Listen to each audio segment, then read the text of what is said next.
sa mga kapatid sa Iglesia ni Cristo, siya sugo ng Diyos, tanggap mo, hindi? Ito ang sagot.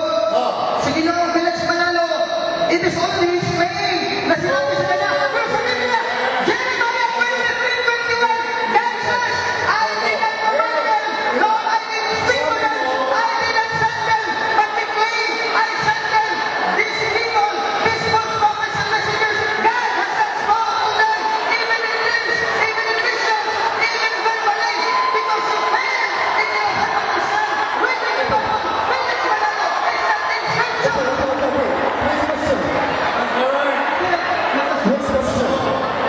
Pasensya na, hindi ako Last 2 minutes. Any question, please?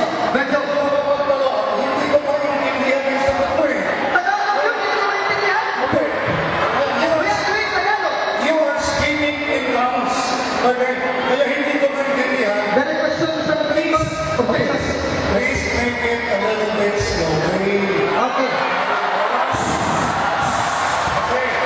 Last 2 minutes. My question is, sabi mo kanina, 1920 lang, nangalas ka na nangalan ni Tinuro kasi isugo.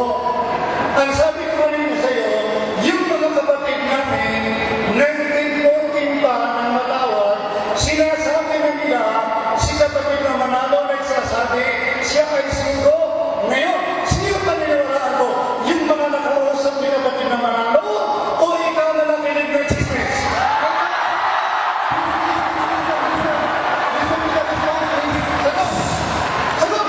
Secretary, don't have to tell me. Please, cut your relation to 1 minute because I'm waiting for you. Your question.